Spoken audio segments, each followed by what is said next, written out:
ഇരിങ്ങാലക്കുടയിൽ ഇപ്പോൾ ഇവിടുന്ന് ടെമ്പററി എന്നുള്ളത് നിലയിൽ നിന്ന് മാറി പെർമനൻറ്റ് സ്റ്റാഫാകുന്നു. അപ്പോൾ ആ പെർമനൻറ്റ് സ്റ്റാഫാകുമ്പോൾ കുഞ്ഞുണ്ണിയാശാൻ ഇവിടെ ഉണ്ട്.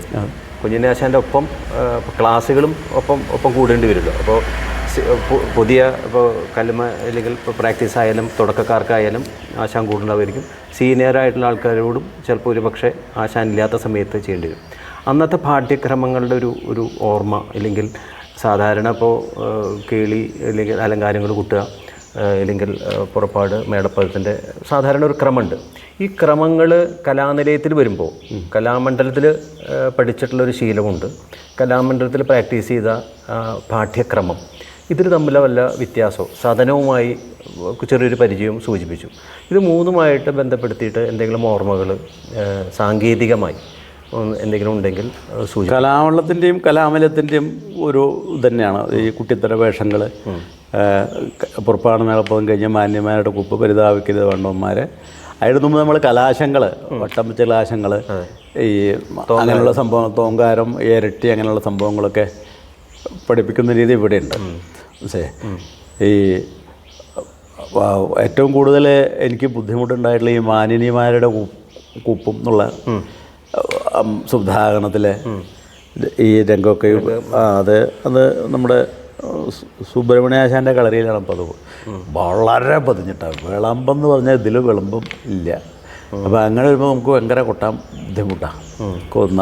ഒരു ദ്രുതഗതിക്കാരനാണ്. അപ്പോൾ ഇരുത്തി കൊണ്ടാൽ പറഞ്ഞാൽ വലിയ ബുദ്ധിമുട്ട്, ചിലപ്പോൾ ചീത്ത പറയും. മനസ്സിലായോ? പിന്നെ അതിൽ ഈ ചുഴുപ്പൊക്കെ ഉണ്ട്. ഈ വട്ടംവെച്ച ലാശത്തിൽ ചുഴുപ്പൊക്കെ എടുക്കും. പിന്നെ ദിക്കിൽ വന്നാൽ കുട്ടിക്ക് ലാശിക്കാമെന്നുണ്ട്. അതൊക്കെ പിന്നെ നമ്മൾ ക്രമേണയാണ് മറ്റുള്ളവർ കൊട്ടുന്നൊക്കെ കണ്ടിട്ടാണ് അതൊക്കെ മനസ്സിലായിട്ടുള്ളത്. അതുപോലെ അവിടെ ഇപ്പോൾ മറ്റുള്ള ആശാന്മാർ സീനിയർ കളരിയൊക്കെ കാണാം. ഗോപിയാശാൻ്റെയും പത്മാശാൻ്റെയും ഷാഡിയാശാൻ്റെയൊക്കെ രാമുട്ടിയാശാൻ്റെയും കളരി അന്ന് ചില ദിവസങ്ങളിലൊക്കെ നടന്നിരുന്നു. അതും ഞാൻ കണ്ടിട്ടുണ്ട്. പക്ഷേ ചെറിയ വേഷങ്ങളൊക്കെ നമ്മൾ ഒരുവിധം കൊട്ടാനായിട്ടാണ്.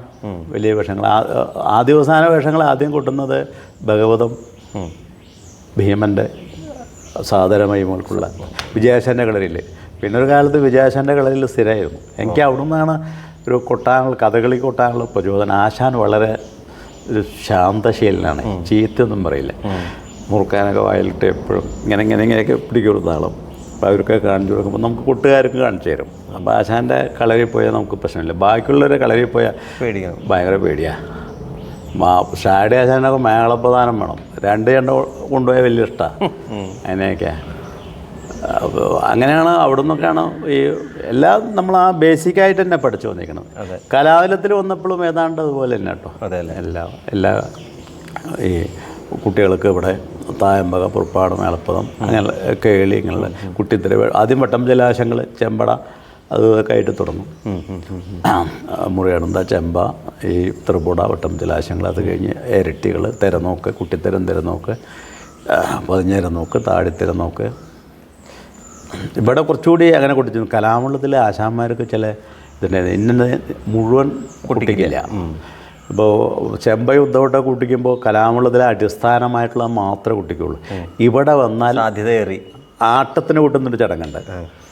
അല്ലയോ ബാലന്മാരെ, നിങ്ങളുടെ കരവലം വഴി പോലെ കാട്ടിയാലും എന്നുള്ളൊരു കൊട്ട് ഇവിടെ ഉണ്ടാക്കി വെച്ചിട്ടുണ്ട്. മനസ്സിലായോ? അത് കുട്ടിക്കും. അത് ആട്ടത്തിന്, ഈ ചെമ്പയിലെ ആട്ടത്തിന് കുട്ടി ഉറക്കാൻ അതൊരു ബേസിക്കായിട്ടുള്ളൊരു നല്ല കാര്യമാണത്. അത് പൊതുവാളാശാനാണെന്ന് ഉണ്ടാക്കിയെന്ന് പറയണം. ആശാൻ പറഞ്ഞു കൊടുത്താണെന്ന് പറയണം. കുഞ്ചുണ്ണേട്ടൻ പറയണം. അത് കുറേ സംഭവങ്ങൾ എങ്ങനെയുണ്ട്. പിന്നെ ആട്ടത്തിന് ഈ ദൂതൻ്റെ ഉത്തരാസംബരം, ദൂതൻ്റെയും അങ്ങനെയുള്ള ദൂതൻ്റെയൊക്കെ ചൊല്ലി കളരി കുട്ടിക്കുമ്പോൾ ദൂതൻ്റെ വട്ടംചലാശം മുഴുവൻ ഇവിടെ കുട്ടിക്കും. അത് കലാമണ്ഡലത്തിൽ ഉണ്ടായിരുന്നില്ല. ഇവിടെ മുഴുവൻ കുട്ടിക്കും. ഇടയ്ക്ക് പാട്ട് പാടും. കുഞ്ഞുണ്ണേട്ടൻ ഇങ്ങനെ പാട്ട് പാടും. അപ്പോൾ ഇങ്ങനെ കുട്ടിക്കുമ്പോൾ, കുട്ടികളെയൊക്കെ കുട്ടിക്കുമ്പോൾ ഈ ആട്ടത്തിന് കുട്ടിക്കും. അതിൽ തന്നെ കലാമണ്ഡലത്തിൽ പിന്നെ ഞങ്ങളെല്ലാവരും കൂടി ഇന്ന് ക്ലാസ് കഴിഞ്ഞ് വന്നിരിക്കുമ്പോൾ സീനിയർ കുട്ടികളായിട്ട് നമ്മൾ കുറേ ഈ ഇതുണ്ടല്ലോ, അതൊന്നാണ് ആട്ടത്തിന് കൊട്ടാനും ഉള്ളതൊക്കെ വന്നത്. പിന്നെ കുറേ കഴിഞ്ഞപ്പോൾ ഉണ്ണീഷണ്ണൊക്കെ ഒന്നുകൂടിയിട്ടത് ജനകീയത്തായത്. മറ്റത് ഇന്നതേ പറഞ്ഞുതരുള്ളൂ മാത്രം, വേറൊന്നും പറഞ്ഞുതരില്ല ആശാന്മാർ. ഇപ്പോൾ അച്ഛനുപിള്ളാശനൊന്നേ ചോദിക്കാനും പറ്റില്ലല്ലോ, പേടിയല്ലേ. മനസ്സിലായോ? ഒന്നും ഉണ്ടായിട്ടില്ല, പക്ഷേ നമുക്ക് പേടിയാണ്. അന്നത്തെ ആ ഒരു ബലരാമാശാൻ ഉണ്ണീഷേട്ടൻ അവരൊക്കെ വന്നു, വിജയേട്ടൻ ഇവരൊക്കെ വന്ന ശേഷമാണ് ഒന്നുകൂടി എല്ലാവർക്കും ഒരു പ്രചോദനം കൊട്ടാനുള്ളൊരു ഇന്നതൊക്കെ അവരും എല്ലാവരും പറഞ്ഞു കൊടുക്കുമല്ലോ. എല്ലാവരും ശിക്ഷയൊക്കെ ഉണ്ടെങ്കിലും എന്നാലും സ്നേഹമുണ്ട്, പറഞ്ഞു കൊടുക്കും, എന്ത് ചോദിച്ചാലും പറഞ്ഞു കൊടുക്കും. കുറച്ചുകൂടി അത് അങ്ങനെയുള്ളൊരു ഇതായത് അവരൊക്കെ കൂടി വന്ന ശേഷമാണ്. അപ്പോൾ ഇവിടുത്തെ പഠനത്തിൻ്റെ ഒരു കാലഘട്ടത്തിൽ അന്ന് മദ്ദള വിഭാഗം ആരായിരുന്നു? മദ്ദളത്തിന് ഈശ്വരവാരാശാൻ കഴിഞ്ഞ പിന്നെ നടരാജേട്ടൻ. നടരാജേട്ടൻ അത് 85 ശേഷമല്ല നടരാജ 85 വന്ന വർഷം തന്നെയാണോ, അല്ലെങ്കിൽ അതിൻ്റെ ആ ഒരു സമീപകാലത്തല്ല, അതിന് മുമ്പേ ഉണ്ടോ? അതിന് മുമ്പുണ്ട്. പിന്നെ വാരാശാന് മുമ്പേ തുടങ്ങി. ചാലക്കുടി രമേശിന് ശേഷം വാരാശാനാണെന്നാണ് എൻ്റെ ധാരണ. ഈശ്വരവാരാശാൻ അല്ല, ഈശ്വരവാശല്ല, ഞാൻ നറായവാരും ബലരാമാശാനും ഒപ്പം വന്ന്. ബലരാമാശാന് ഇവിടുന്ന് കലാമണ്ഡലത്തിലേക്ക് പോയി. അതിലാ ഞാൻ വന്നത്. അപ്പോൾ നറായവാർ അന്ന് ഇവിടെ ഉണ്ട്. അതിനുശേഷം അദ്ദേഹം ഇവിടുന്ന് പോയിട്ടാണ് വെള്ളിമേഴിയിലേക്ക് ഇൻ്റർവ്യൂക്ക് പോകണം, സ്കൂളിലേക്ക്. അപ്പോൾ ആ കാലഘട്ടം നിർണ്ണയിക്കാൻ വേണ്ടി ചോദിച്ചതാണ്. അപ്പോൾ മദ്ദളം വിഭാഗത്തിൽ അവരായിരുന്നു. അപ്പം അന്ന് ഇരിങ്ങാലക്കുട അല്ലെങ്കിൽ കലാനിലയത്തിലെ കളരി സമ്പ്രദായത്തിൻ്റെ വേഷത്തിന് കുട്ടനാശാൻ, രാഘവനാശാൻ, ഗോപാലകൃഷ്ണാശാൻ, ഗോപി, ചെറിയ കൊച്ചു ഗോപി എന്ന് പറയും. അല്ല, അന്നത്തെ ടൈം ടേബിൾ അല്ലെങ്കിൽ കാലത്ത് കലാമണ്ഡലം അതിൻ്റെ ടൈം ടേബിളുമായിട്ട് വ്യത്യാസമുണ്ടോ? ഇല്ല ടൈം ടേബിളൊക്കെ ഒരേപോലെ തന്നെ. പത്മാശാൻ അവിടെ പരീക്ഷയ്ക്ക് വരാറ്. അതെ അല്ലേ? അച്ചുണിപ്പോളാശാൻ വന്നിട്ടുണ്ട്. ഭയങ്കര രസമാണ്, നല്ല രസമായിരുന്നു ആശാൻ അന്ന്. ആശാൻ നമ്മൾ ചിട്ടവട്ടങ്ങളൊക്കെ അറിയാമല്ലോ. അപ്പോൾ കുഞ്ചുനേട്ടൻ പറയും, ശിവദാസ ആശാൻ വന്നിട്ടുണ്ട്, ആശാൻ്റെ ചിട്ടവട്ടം എന്തൊക്കെ വെച്ചാൽ ചെയ്യണം. 2 ഇഡ്ഡലിയും ഇങ്ങനെയൊക്കെ കഴിക്കുള്ളൂ ആശാൻ. രാവിലെ നല്ല സ്ട്രോങ് ചായ ഇതൊക്കെ ആശാൻ വരുമ്പോഴേക്കും ഞാൻ വാങ്ങിച്ച് റെഡിയാക്കി വെച്ച്. അത് ഭയങ്കര സന്തോഷമല്ലേ നമുക്കൊക്കെ അന്നപ്പോൾ ആശാന്മാരൊക്കെ കാണാമെന്ന് പറഞ്ഞാൽ. സ്വതവേ അച്ചുണിപ്പാളാശാൻ എനിക്ക് ഭയങ്കര ഇഷ്ടമായിരുന്നു. അന്നാളേശൻ ആളെ കൊണ്ടുള്ളൊരു പേടിയാണ്. പക്ഷെ അവസാനമായപ്പോൾ ആശാൻ വളരെ ഫ്രീയാണ്. കഥകളിക്കൊക്കെ കൊണ്ടുപോകും. വടക്കേപ്പാട്ട് രാമകൃഷ്ണൻ നായരുടെ വേഷത്തിന് ഒരു 2-ാം ദിവസം വേർപാടൊക്കെ ഞാനാണ് കൂട്ടിയത്. ആശാൻ നീ പോയി കുട്ടിക്കോ വന്നു. 2-ാം ദിവസത്തിന് പുത്തൂര് തിരുവരാക്കൽ അമ്പലത്തിൽ. മനസ്സിലായോ? എനിക്കിപ്പോഴും ഓർമ്മയുണ്ട്. ആശാൻ പറഞ്ഞു 1 മണിക്കൂർ ഉണ്ടാവട്ടോ പറഞ്ഞു. ശരിയാ, എന്തോരാട്ടാടി. ഈ കഥ അറിയാണ്ട് കുട്ടിയെ പറയില്ലേ. ഒരു വിധമൊക്കെ നമ്മൾ മനസ്സിലാക്കി വെച്ചിട്ടുണ്ടെന്ന്. പക്ഷേ പിന്നെ കുറേ കഴിഞ്ഞപ്പോൾ പിന്നെ എന്താ ചെയ്യണമെന്ന് നമുക്കറിയില്ല, എന്താ കുട്ടികളറിയില്ലേ. എന്നാശേ അപ്പോൾ അത്തരം അനുഭവങ്ങൾ പിന്നീടുണ്ടായിരുന്ന ഇവിടുത്തെ ഇവിടെ പെർമനൻ്റായി അന്നത്തെ ആദ്യത്തെ ബാച്ചിലെ കുട്ടികളെ ചെണ്ട വിഭാഗത്തിലെ ഞാൻ താൽക്കാലിക അധ്യാപകനായിരിക്കുന്ന കാലത്ത് തന്നെ ആ ഉണ്ണീഷൻ, നമ്മുടെ നന്ദകുമാരൻ, കലാമുള്ളതെന്ന്, കുഞ്ചുണ്ണേട്ടൻ്റെ അനന്തരവൻ, ഇവിടെ വന്നവരൊക്കെ ഞാൻ തന്നെ പഠിപ്പിച്ചത്. ഉദയൻ, അതിനുശേഷമാണ് ഉദയൻ, രാജീവൻ, പാട്ട് അവരൊക്കെ അതിനുശേഷം 92 കാലഘട്ടങ്ങളിലായിരുന്നു. ഒരുപാട് ആൾക്കാർ വന്നിട്ടുണ്ട്. ദിനേശൻ, മൂക്കനാട് ദിനേശൻ, ഒരു സുഭാഷ്, പിന്നൊരു കലാധരൻ, കുറേ കുട്ടികൾ വന്നത്. പിന്നെ വന്നൊക്കെ പോണ ഒരു വിഭാഗമായിരുന്നു അന്ന് കൂടുതലും. വളരെ എളുപ്പമാണ് കൊണ്ടാണ് വരുന്നതേ. ഇവിടെ പിന്നെ അങ്ങനെയൊന്നും അന്ന് ശിക്ഷയൊന്നും ഉണ്ടായിരുന്നില്ല. ചീത്ത പറയും, ശിക്ഷയൊന്നും നമ്മൾ കൊടുത്തിട്ടില്ല. അടിച്ചിരുന്ന കുട്ടനാശാൻ മാത്രമേ ഉള്ളൂ ചൊല്ലിയാടത്തിന്. മനസ്സിലായോ? അത് എല്ലാവർക്കും ഒരു പേടിയായിരുന്നു. കുട്ടനാശാൻ നല്ല ഈ രാജശേഖരപ്പണിക്കർ, ഗോപിനാഥനെയൊക്കെ അടിക്കുന്നത്, രവീന്ദ്രനാഥ് പയ്യുണ്ട്, അവരെയൊക്കെ അടിക്കുന്നത് കണ്ടിട്ടുണ്ട്. നല്ല അടിയാ. അന്നത്തെ പഠന സമ്പ്രദായം മാറിയിട്ടുണ്ടല്ലോ ഇപ്പോൾ. അതെ ആ കാലം അല്ല ഈ കാലം. ഇപ്പോൾ ടെക്നോളജിയുടെ കാലമല്ല. അതിന് അടി വേണ്ട, എന്തിനത്? അപ്പോൾ പറയുമ്പോഴേക്കും ഇപ്പോൾ ഈ യൂട്യൂബിൻ്റെ ഒക്കെ കാലമല്ലേ. അതിൻ്റെ ആവശ്യമൊന്നുമില്ല ഇന്നിപ്പോൾ. അല്ല, എൻ്റെ അഭിപ്രായത്തിൽ ഇപ്പോൾ ശിവദാസാസൻ എന്ന് പറയുന്ന അന്നത്തെ ഒരു കാലഘട്ടത്തിലും ഈ ഒരു കാലഘട്ടത്തിലും വലിയൊരു രീതിയിൽ കാലത്തെ ബന്ധിപ്പിച്ചിട്ടുള്ളൊരു ആളും കൂടിയാണ്. കാരണം ഓൺലൈനിൽ ക്ലാസ്, വിദേശ രാജ്യങ്ങളിൽ പോയിട്ടുള്ള ക്ലാസ്സുകൾ, അങ്ങനെ നിരവധി ക്ലാസ്. അപ്പോൾ ഏറ്റവും മോഡേൺ ആയിട്ട് ഒരു ആശാൻ അല്ലെങ്കിൽ ഒരു വാദ്യ കലാകാരൻ നിൽക്കണു എന്ന് പറഞ്ഞാൽ ഒരു പക്ഷേ ചൂണ്ടിക്കാണിക്കാവുന്ന അപൂർവം കലാകാരന്മാരുടെ ആൾ കൂടിയാണ്. ഞാനിപ്പോൾ അതിന് വലിയൊരു ഇതൊന്നും അവകാശമല്ല ഞാൻ പറയുന്നത്. ഈ പറഞ്ഞ മാതിരി നമ്മുടെ ഭാഗമായിട്ടുള്ള ഓരോരോ സംഭവങ്ങൾ ഇന്നിപ്പോൾ ഇങ്ങനെ ഒരു നിലയിൽ 62 വയസ്സായി ഈ നിലയിൽ എത്തുന്നുള്ളത് ഇപ്പോൾ ഞാൻ ചിന്തിച്ചിട്ടൊന്നുമല്ല. അതൊക്കെ നമ്മളെ എന്തൊക്കെ ചെയ്യിപ്പിച്ച് വെച്ചാൽ അവരുടെയൊക്കെ ഒരു അനുഗ്രഹവും അതിനുമാതിരി നമ്മൾ വിചാരിക്കുന്നത് കുടമാണിക്യത്തിൻ്റെയും നമ്മൾ ആരാധിക്കുന്ന വഴിയാണ് ചോദിക്കുകയാണ്. ഞാൻ ഇപ്പോൾ കഥകളി ക്ലബിൻ്റെ പ്രസിഡൻ്റായിരിക്കെ അന്നത്തെ കഥകളി ക്ലബിൻ്റെ പ്രവർത്തനങ്ങൾ ഗംഭീരമായിരുന്നു. കഥകളി ക്ലബിനെ അതും കൂടി ഒന്ന് എല്ലാ കളിക്കും കിട്ടും. ഒന്ന് ഇളയത് മാഷാണ്. ഒരു ബാസവദത്ത കൊണ്ടൊരു കഥയുണ്ടായിരുന്നു. ആദ്യം പൊതുവാളാശാന ചെണ്ടാക്കി മറ്റേ ചന്ദ്രമനയുടെ ഇതൊക്കെയായിരുന്നു അന്ന്. ബാസവദത്തെ ആരാ അതിനെന്നെ കൊണ്ട് കൂട്ടിച്ചു. എനിക്കൊന്നും അറിയില്ല. പൊതുവാളാശം വന്ന് ഇന്നതാണ് സംഭവം, നീ പോയി കൂട്ടിക്കും, പോയിക്കൊള്ളാൻ തോന്നു. അങ്ങനെയൊക്കെയാണ്. പിന്നെ ഒരുവിധം കളിക്കൊക്കെ ഈ ചുവന്നാടുടെ വേഷങ്ങളിലൊക്കെ ഞാൻ പോകും. മനസ്സിലായ എനിക്കൊരു ഭയങ്കര ഹരമായിരുന്നു. കളിക്ക് കൂട്ടുക എന്ന് പറഞ്ഞാൽ ഭയങ്കര ഏത് കൊട്ടായാലും ഭയങ്കര ഹരമാണ്. പിന്നെ നമ്മുടെ ഒരു ജീവിതചര്യ നമുക്ക് അതിൻ്റെ ഇടയിൽ ഒരു മാനസികമായിട്ടല്ല, ഈ സാമ്പത്തിക കുടുംബ പശ്ചാത്തലമായിട്ട് എൻ്റെ 2-3 അനിയത്തിമാരുണ്ടായിരുന്നു. ഒരു പ്രായമൊക്കെ ആയി അങ്ങനെയൊക്കെ ആയപ്പോഴാണ് എനിക്ക് സാമ്പത്തികമായിട്ടുള്ള കുറേ ബുദ്ധിമുട്ടുകൾ വന്നു.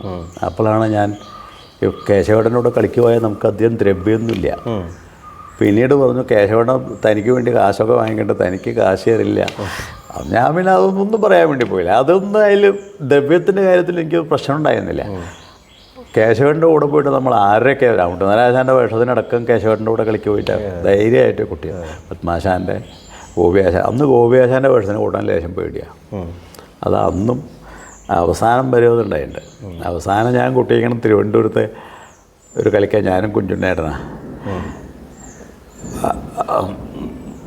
15 കഴിഞ്ഞ് കളിയുടെ മറ്റേത് കഴിഞ്ഞാൽ രണ്ടാമത്തെ വരവ് സ്വതവേ ഞാനാ കൊട്ടാറ്. ഞാൻ കുട്ടിയുണ്ട്. ഗോപിയാശാൻ്റെ കുറേ വർഷങ്ങളൊക്കെ കുട്ടിയുണ്ട്. അന്ന് കുട്ടി ആശാൻ ലേശം നല്ല സമയം. അന്ന് അങ്ങനെ ഒരു കസർത്തിൽ നടക്കുന്ന സമയമാണ്. ആശാൻ ഇങ്ങനെ നോക്കി തന്നെ. ഞാൻ നേരത്തെ കുട്ടിക്കലാശ ഞാൻ കറക്റ്റായിട്ട് കുട്ടിക്കലാശ എന്താണെന്ന് എനിക്കറിയില്ല. പിന്നെ അതിന് ശേഷം എനിക്ക് ഭയങ്കര പേടിയാണ് ആശാൻ വേഷത്തിനെ കൊട്ടാൻ. നമ്മളോട് കാര്യമൊക്കെ തന്നെ കേട്ടോ, അതൊക്കെ വേറെ കാര്യം. പിന്നെ അങ്ങനെ കൊട്ടേണ്ടി വന്നിട്ടില്ല. പിന്നെ അതാണ് കൊട്ടിയത്. പക്ഷെ എന്നാലും ഞാൻ ഒരു വാശിയുണ്ടത്, ഒരാൾ ഗോപിയാശാൻ്റെ വേഷത്തിനെ കൊട്ടുന്നത് ഒപ്പിയെടുക്കാൻ അന്നത്തെ കാലത്ത് അങ്ങനെ. ഇപ്പോൾ നിന്നിപ്പോൾ ഉണ്ണീഷേട്ടൻ കൊട്ടണോ, മണിയായിട്ട് എന്തോ പറഞ്ഞു വെച്ച പോലെ കൊട്ടണോ, പെട്ടെന്ന് പിടിച്ചെടുക്കാൻ പറ്റും. അന്നത്തെ കാലത്തല്ല. മന്നാഴേശം കൊട്ടുമ്പോൾ ഒരു രക്ഷയില്ല. എന്താണെന്ന് നമുക്കൊന്നും അറിയില്ല. ഈ ഉരുളോല് പ്രയോഗം അതും ഇതൊക്കെയാണ്. പിന്നെ പൊതുവാളാശം ഗോപിയാശാൻ്റെ വേഷത്തിന് അങ്ങനെ കൊട്ടണം കണ്ടിട്ടില്ല ഞാൻ. അങ്ങനെ കണ്ടിട്ടില്ല, വളരെ കുറച്ചേ കണ്ടുള്ളൂ. പിന്നെ ചുണ്ണിപ്പൊളാശാൻ്റെ വഴി അത് വേറൊരു വഴിയാണ്. മനസ്സിലായോ? കുഞ്ചുണ്ണേട്ടനും കൂട്ടുന്നുണ്ട്, വാസുവേട്ടൻ കൂട്ടുന്നുണ്ട്. അതൊക്കെ നമുക്കന്ന് മനസ്സിലാക്കാൻ വലിയ ബുദ്ധിമുട്ടാണ്. ഇന്നിപ്പോൾ വെച്ചാൽ ഉണ്ണീഷേട്ടൻ കൂട്ടുന്നത് വളരെ കൃത്യമായിട്ടാണല്ലോ. കാരണം അന്ന് നോൺ സ്റ്റോപ്പില്ല, അങ്ങനെ പോവുക വണ്ടി. ഇന്നിപ്പോൾ ഒക്കെ നിർത്തി ഓരോ ഇത് കഴിഞ്ഞാൽ മനസ്സിലായി ഒരു നിശബ്ദത, അത് ഇത് പറഞ്ഞ മാതിരി. അന്ന് മറ്റൊന്നും അതില്ലേ. അപ്പോൾ ഇന്നിപ്പോൾ എല്ലാവർക്കും കൊട്ടാൻ പറ്റും. ഇന്നത്തെ കാലമാണെങ്കിൽ ഞാൻ സുഖമായിട്ട് കൊട്ടും. മനസ്സിലായോ? അന്ന് അങ്ങനെയുള്ളൊരു ഇതൊന്നുമില്ലേ. അപ്പോൾ ആ കാലഘട്ടത്തിലാണ് നമ്മൾ കൊട്ടുന്നത്. ആരെ അനുകരിച്ച് കൊട്ടാൻ പറ്റില്ല. ഇന്നുണ്ട് ഉണ്ണീഷേട്ടൻ കൊട്ടുന്ന പോലെ എല്ലാ ചണ്ടക്കാരും കൊട്ടണം ഇല്ലേ? എല്ലാവരും അനുകരിച്ച് കൊട്ടുന്നത് നല്ലതാണ്, സംഗതി ശരിയാണ്. പക്ഷേ അനുകരിച്ച് കൂട്ടുന്നത് സ്വന്തമായിട്ടുണ്ടാക്കി കൂട്ടുന്ന വ്യത്യാസമുണ്ട്. അത് നമുക്ക് പെട്ടെന്ന് അറിയേ, ഓ ആളെ അനുകരണമാണെന്നൊക്കെ നമുക്ക് തോന്നുമല്ലോ. അന്ന് അനുകരിക്കാൻ പറ്റില്ല. ഒക്കെ ഓരോ ആൾക്കാർ ഓരോ വഴിയാണ്. പൊതുവാളാശാൻ്റെ പറഞ്ഞാൽ അത് ആർക്കും കിട്ടില്ല, ആശാൻ്റെ വഴി. മനസ്സിലായി? അപ്പോൾ ഇരിങ്ങാലക്കുട കഥകളിയുടെ ഒരു പശ്ചാത്തലത്തിൽ ഒരുവിധം ഉന്നതരായിട്ടുള്ള കലാകാരന്മാരോടൊപ്പം അരങ്ങ് പങ്കിട്ടെന്ന് പറഞ്ഞു. ഈ ഒരു കാലഘട്ടത്തിൽ തന്നെയാണ് ശിവദാസൻ മേളത്തിലും വളരെ സജീവമായിട്ട്. അതിന് ഇരിങ്ങാലക്കുട കൂടുമാണിക്യം ഉത്സവം ഒരു കാരണമാവാം. ഇവിടുത്തെ ജീവിതം, ഇവിടുത്തെ മേള പാരമ്പര്യത്തിൻ്റെ ഈ ഒരു പ്രദേശത്തെ മേള പാരമ്പര്യം ഒരു ഘടകമാവാം. ഒരു പക്ഷേ തൃപ്പേക്കുള അച്ചുമാൻ്റെ അനുഗ്രഹം അല്ലെങ്കിൽ കൂട്ടിച്ചേർക്കലൊക്കെ ആയിരിക്കാം. അതൊന്ന് വിശദീകരിക്കാം, ആ ഒരു കാലഘട്ടവും അതിനോടുള്ള സമീപനവും. കാരണം പാലക്കാടൻ ദേശത്തുനിന്ന് അവിടുത്തെ മേള സംസ്കാരവും ഇവിടുത്തെ മേള സംസ്കാരവും തമ്മിൽ അടിസ്ഥാനപരമായിട്ട് തന്നെ സങ്കല്പനത്തിലും പ്രയോഗത്തിലും വ്യത്യാസമുണ്ട്. ഇവിടെ മേളത്തിന് സമയം അതുണ്ട്. അപ്പോൾ ഇതൊക്കെ വെച്ചുകൊണ്ട് എന്നൊക്കെ പറഞ്ഞ അവിടെ അത്ര ഇല്ല, ഒരു 2-3 സ്ഥലങ്ങളിലുള്ളൂ മേളത്തിന് പ്രാധാന്യം. അവിടെ ഞാൻ കൂട്ടിയിട്ടുണ്ട് കേട്ടോ. അവിടെ ഈ കച്ചാമുച്ചി ഇച്ചിറമാരാർ പറഞ്ഞാൽ അവർ കൂടുതൽ കൂട്ടും. കൊല്ലംകോട്ടുകാരാണെങ്കിലും ഇച്ചിറമാരാർ കണ്ണന്മാരാരെന്നൊക്കെ പറഞ്ഞാൽ കൂടുതൽ കൂട്ടും ഈ ഭാഗത്താണ്. അവിടെ ഉണ്ട്. അപ്പോൾ അവിടെ ഈ അയിലൂർ തിരുവാതിര, കൊടുന്തുരപ്പള്ളി, അങ്ങനെ പുതുക്കോട് നവരാത്രി, അങ്ങനെ കുറേ ദിക്കിലുള്ളൂ ഈ 3.5 മണിക്കൂർ 4 മണിക്കൂർ മേളങ്ങൾ. ബാക്കിയൊക്കെ 1.5 മണിക്കൂർ 1 മണിക്കൂർ കൊണ്ടൊക്കെ കഴിയും. പാണ്ടി ഇങ്ങനെയുള്ള പഞ്ചവാദ്യം കഴിഞ്ഞാൽ പാണ്ടി ഇങ്ങനെയൊക്കെയുള്ള മേളം. ഇവിടെ വന്നപ്പോഴാണ് അത് മേളത്തിൻ്റെ അതെ ഞാൻ ഈ ധാരാളം കളിക്ക് പോയ സമയത്താണ് എൻ്റെ കുടുംബ പശ്ചാത്തലം, എൻ്റെ അനിയത്തിമാരൊക്കെ വലുതായി, ഏതാണ്ട് കല്യാണപ്രായപ്പോൾ നമ്മളെക്കുറിച്ച് നമ്മുടെ തലയിലേക്ക് വന്നു. ജോലിയുള്ള ഒരാളാണല്ലോ. അപ്പോൾ കാശുണ്ടാക്കുന്ന, സാമ്പത്തികമായിട്ട് എന്തെങ്കിലും ഉണ്ടാക്കുന്നുള്ളൊരു ഘട്ടം വന്നപ്പോൾ എൻ്റെ കൈയൊക്കെ തുറന്ന കൈ, ഒന്നുമില്ല, ഒരു ബാങ്ക് ബാലൻസ് ഒന്നുമില്ല. അങ്ങനെയാണ് ഞാൻ അച്ചുമാരായിട്ട് അതിനുള്ള ഇടയിൽ തന്നെ എനിക്കൊരു കണക്ഷൻ ഉണ്ടായിരുന്നു. തായമ്പയ്ക്കൊക്കെ എന്നെ കൊണ്ടുപോകാറുണ്ട്. അതെ. പിന്നെ അച്ഛന്മാരുടെ കൂടെ ഞാൻ മേളത്തിന് അത്യാവശ്യമൊക്കെ പോകാറുണ്ട്. പിന്നെ വലിയ മേളങ്ങളൊക്കെ അച്ഛന്മാൻ കൊണ്ടുപോയി തുടങ്ങി. ഈ ഭാഗത്ത് വലിയ മേളങ്ങൾ പറഞ്ഞാൽ അറിയാമല്ലോ. കാരണം ഇങ്ങനെ ഒരു നാട്, മേളത്തിൻ്റെ നാട്. അപ്പോൾ അന്ന് ഞാനിങ്ങനെ എല്ലാം ചെയ്യാൻ പറ്റുന്ന ഒരാൾ, ഭയങ്കര വാശി, ഇങ്ങനെയൊക്കെ ആയിരുന്നു.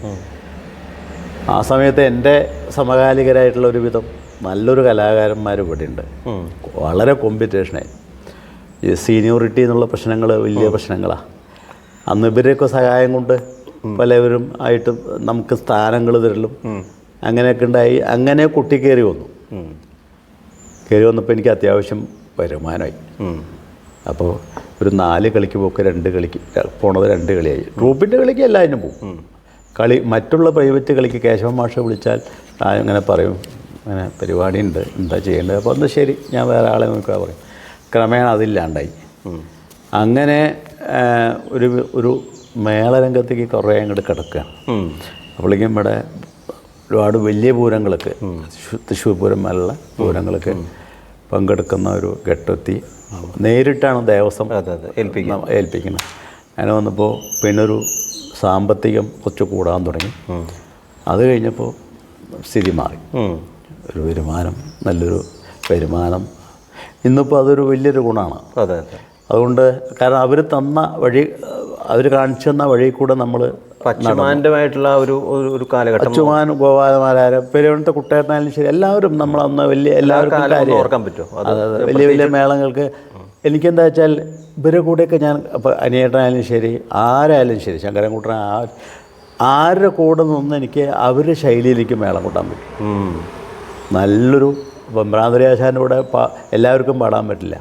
ഭ്രാന്തരാശാൻ്റെ ശൈലി പോകണമെന്ന് പറയില്ലേ, അതുപോലെ എനിക്ക് അവരവരുടെ ശൈലി അറിയാം. കുട്ടേട്ടൻ്റെ ശൈലി എന്താണെന്ന് എനിക്ക് വ്യക്തമായിട്ടറിയാം. കുട്ടേട്ടൻ്റെ മേളം കൂടെ കൂട്ടുമ്പോൾ കുട്ടേട്ടൻ്റെ വഴിക്ക് തന്നെ ഞാൻ കൂട്ടും. മറ്റുള്ളവരൊക്കെ പലതും കൂട്ടും.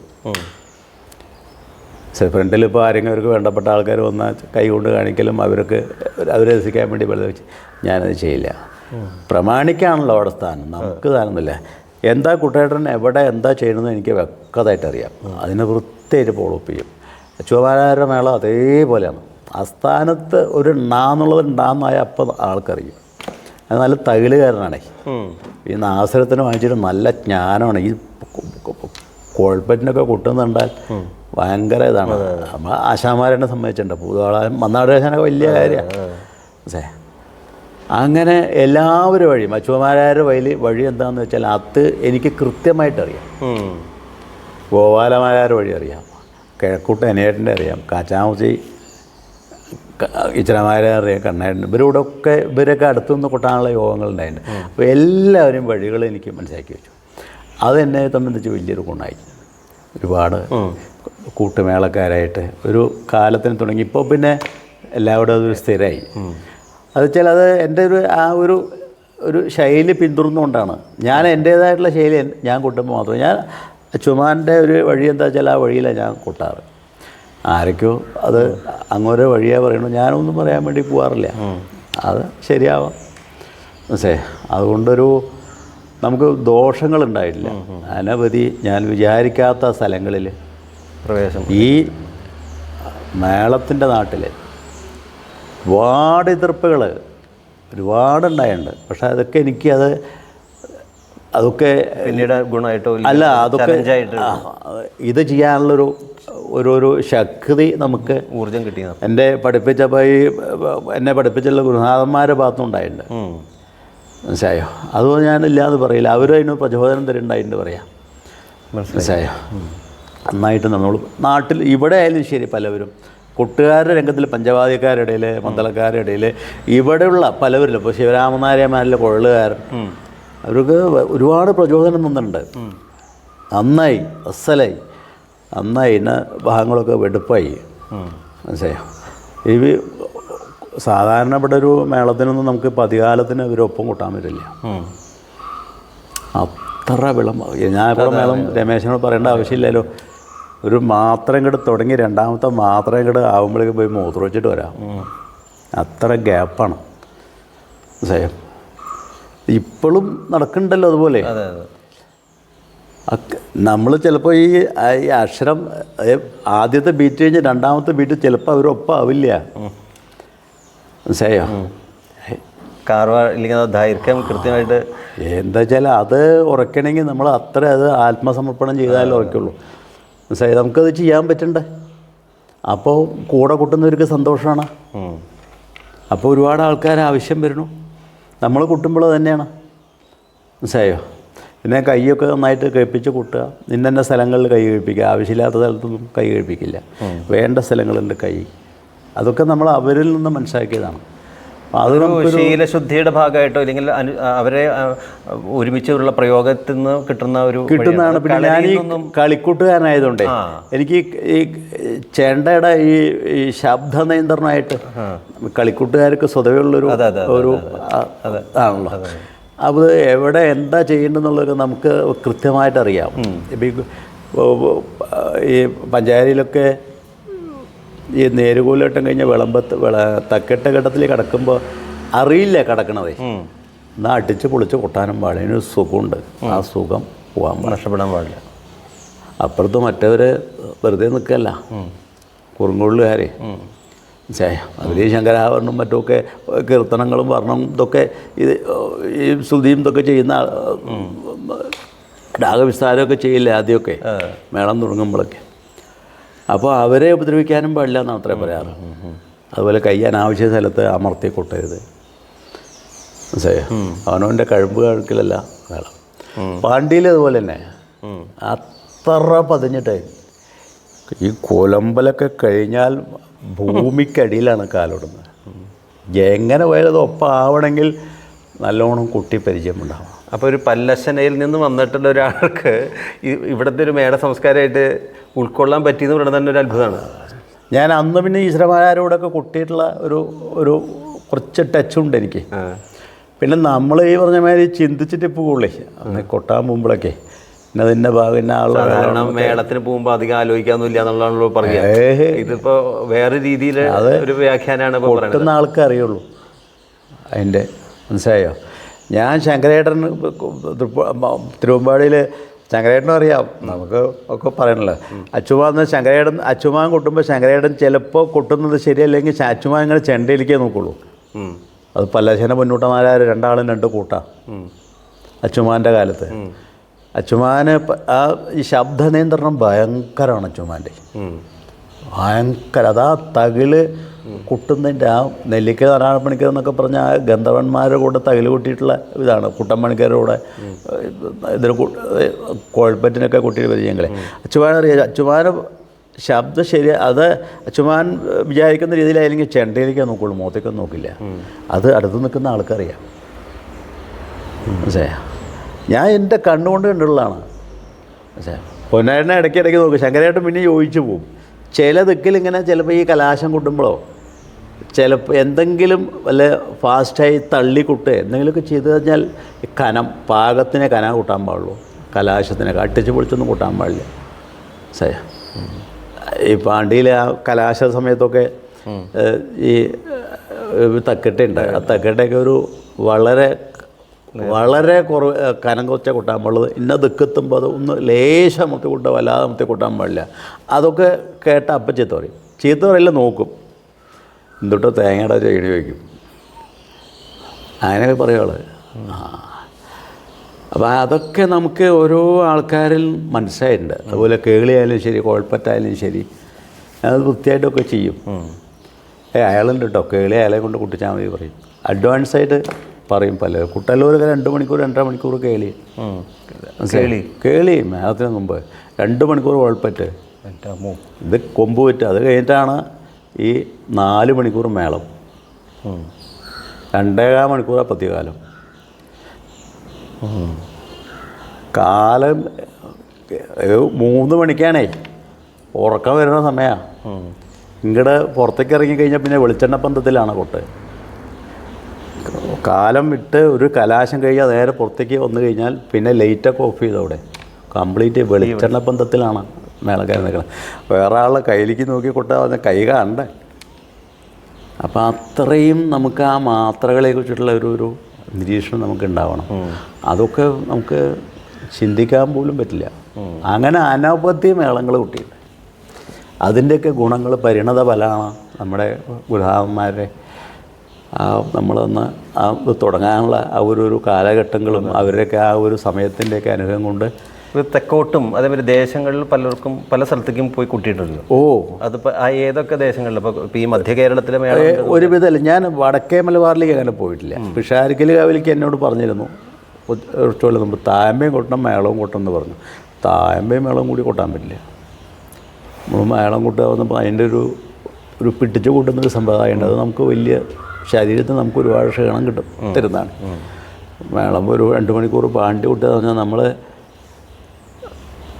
പരിചയമില്ലാത്ത ആൾക്കാരുമ്പോൾ പ്രത്യേകിച്ച് ഇന്നലെ തിരുവല്ലാമലയായിരുന്നു.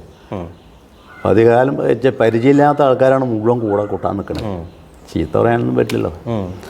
അവരെ പിടിച്ചു കൊണ്ടുപോകാന്ന് പറഞ്ഞപ്പോൾ ഒരു നിലയിൽ നിൽക്കണേ, 2 കൈ ഒറ്റ വായു കൊടുത്ത് നിൽക്കണേ.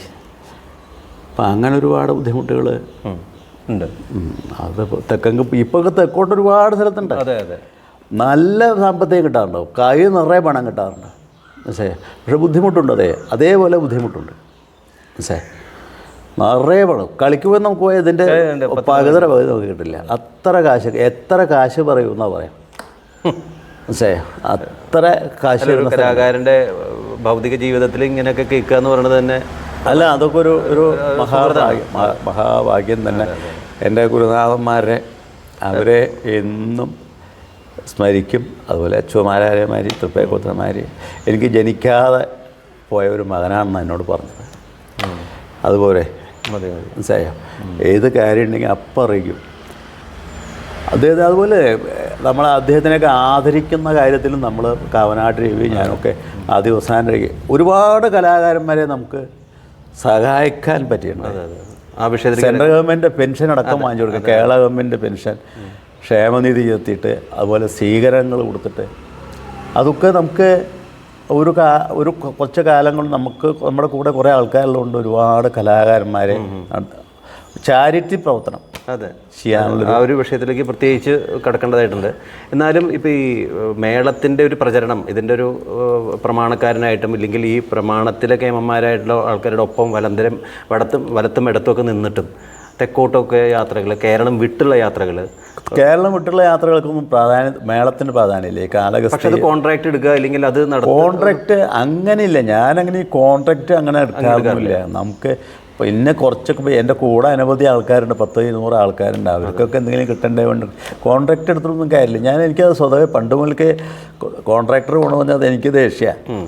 ഞാനതൊന്നും കോൺട്രാക്ട് എടുക്കുന്ന പരിപാടിയൊന്നുമില്ല. നമ്മുടെ കൂടെ കുറേ ആൾക്കാരുണ്ട്, അവരോട് പറയും നടത്തിക്കോളൂ പറയും, നമ്മൾ കൊട്ടാൻ പോകും. അങ്ങനെയല്ലാണ്ട് ഞാൻ എൻ്റെ ചുമതലയിൽ വലിയ കോൺട്രാക്ട് എടുത്തു അങ്ങനെയുള്ള കോയമ്പത്തൂരൊക്കെ പോയി മേളം ആർക്കെ പുരത്ത്, ഡൽഹിയിൽ ഇവിടെ ആർക്കെ പുരത്തൊക്കെ നടത്തിയിട്ടുണ്ട്, ഉത്സവം നടത്തിയിട്ടുണ്ട്. നീലേശ്വരം ബാലകൃഷ്ണൻ പറഞ്ഞ ആളാണ് അവിടെ സാധാരണ ചെയ്യാറ്. രാമേന്ദ്രൻ നോർത്ത് നടത്തിയിട്ടുണ്ട്, എല്ലാവരും നടത്തിയിട്ടുണ്ട്. ആർക്കെ പുരത്തൊക്കെ കുട്ടിയുണ്ട്. അവിടെ ഒന്നും മേളത്തിന് പ്രാധാന്യമില്ല. തെക്കോട്ടൊക്കെ 2 മണിക്കൂർ മേളമുള്ളൂ. അത് ചടപട തീയും മനസ്സിലായോ? പാണ്ടിയൊക്കെ കഴിഞ്ഞാൽ ഇപ്പോൾ ധൈര്യമാനൂരൊക്കെ ഉണ്ട്. അവിടെയൊക്കെ പോയ ഇവിടെ കൊട്ടുന്ന അവിടെ കൊട്ടേണ്ട ആവശ്യമില്ല. അവിടെ ഒന്നും വിളംബകാലം കൊട്ടി അവർ ചീത്ത പറയും വന്നിട്ട്. ഒരു കാലം കഴിഞ്ഞാൽ അങ്ങോട്ട് ഈ തീപിടിച്ചമാരി അങ്ങോട്ട് പോകും തന്നെ. അവിടെ അങ്ങനെ അവർ അങ്ങനെ തന്നെ കൊട്ടണേ. നമ്മളെന്നനുസരിച്ച് അവരുടെ ഇഷ്ടത്തിന് അടിച്ച് കീച്ചും. പിന്നെ എന്ത് ചെയ്യാൻ പറ്റും? നമുക്കൊന്നും ചെയ്യാൻ പറ്റില്ല. അപ്പം ഒന്നും തൻ്റെ കൂടെ ഞാനും കൊണ്ട് വന്ന് അവരോട് തന്നെ മനസ്സിലായി. അതൊക്കെ പിന്നെ നമുക്കൊന്നും പറയാൻ പറ്റില്ല. അവർ ആ ഒരു കാലഘട്ടത്തിൽ അവിടെ ആരും ഉണ്ടായിരുന്നില്ല. ഇപ്പം ഇവിടെ എല്ലാവരും ഉണ്ട്. മനസ്സിലായോ? ഇപ്പം ഈ കലാനിലയത്തിൽ പഠിപ്പിച്ചു ഇല്ലെങ്കിൽ ആശാനായിട്ട് നിൽക്കണം, സമാന്തരമായിട്ട് ഇപ്പോൾ സ്കൂൾ യൂത്ത് ഫെസ്റ്റിവൽ അല്ലാതെ മേളം പഠിപ്പിക്കുക, അങ്ങനെ ഒരു കാലഘട്ടം തുടങ്ങുന്നുണ്ടായി. അത് ഏത് കാലഘട്ടത്തിലാണ് തുടങ്ങിയത്? അതെനിക്ക് പറഞ്ഞാൽ ശരിക്കും ഓർമ്മയില്ല. അവിട്ടത്തൂടെ യൂത്ത് സ്കൂളുകാർക്ക് 3 കൊല്ലം ഞാൻ തുടർച്ചയായിട്ട് ഫസ്റ്റ് വാങ്ങിച്ചു കൊടുത്തു. ആദ്യം തുടങ്ങുന്നത് എൻ്റെ 2 അനിയന്മാരെ സ്റ്റേറ്റ് യൂത്ത് ഫെസ്റ്റിവലിൽ. ഒന്ന് അച്ചുണ്ണിപ്പോളാശൻ്റെ മകൻ ആനന്ദുണ്ട്. അതൊരു കാലഘട്ടങ്ങളിലാണ് എൻ്റെ ഈ മരിച്ചുപോയ അനിയൻ പഠിക്കണത്. അത് കഴിഞ്ഞ് 2ാമത്തെ അനിയൻ പങ്കജാഷ് എന്ന പേര്, അയാൾ ഇപ്പോഴും ഉണ്ട്. ഇടയ്ക്കും ചെണ്ടെല്ലാം കൂട്ടണം. അവരെയാണ് ഞാൻ ആദ്യം പഠിപ്പിച്ചു കൊടുക്കുന്നത്. പിന്നെ പലവരും പഠിപ്പിച്ചിട്ടുണ്ട്. അത് അവിടുത്തെ സ്കൂളുകാരെ 3 കൊല്ലം ഫസ്റ്റ് വാങ്ങിപ്പിച്ചിട്ടുണ്ട്. അതുപോലെ ദിനേശനെ, നമ്മുടെ ദിനേശനെ കൊണ്ട് സുധാമനെ അവരൊക്കെ യൂത്ത് ഫെസ്റ്റിവലിൽ കൂട്ടിച്ചിട്ടുള്ള ഞാനാണ്.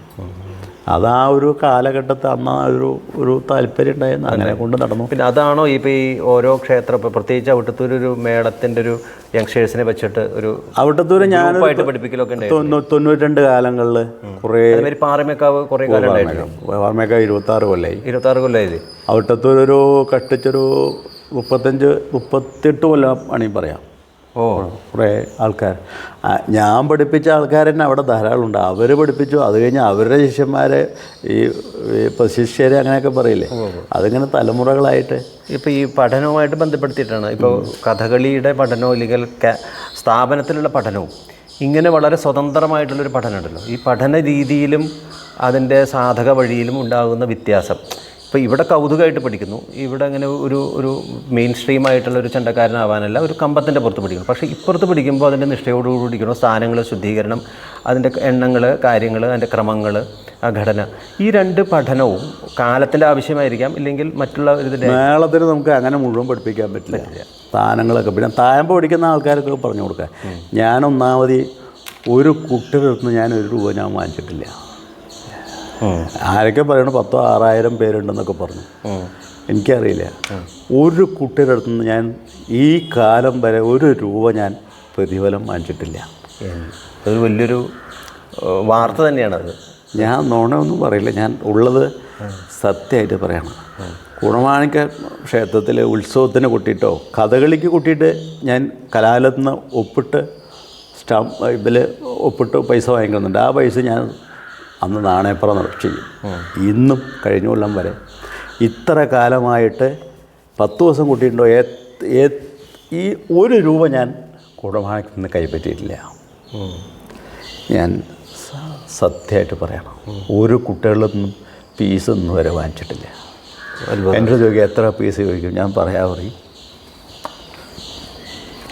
ഒരാളും ഇന്ന് വരെ എന്നോട് പലരൊക്കെ എതിർത്തുണ്ട്. ഞാൻ എൻ്റെ ആശാന പീസൊന്നും കൊടുത്തിട്ടില്ല. എന്നെ കലാമണ്ഡലത്തിൽ പഠിപ്പിക്കുന്ന എൻ്റെ ഗുരുനാഥന്മാർക്ക് അവർക്കൊരു ഗുരുദക്ഷിണയിലാണ് ഞാൻ ഒന്നും കൊടുത്തിട്ടില്ല. അപ്പോൾ അങ്ങനെ ജീവിക്കണം എന്നാണ് എൻ്റെ മോഹം.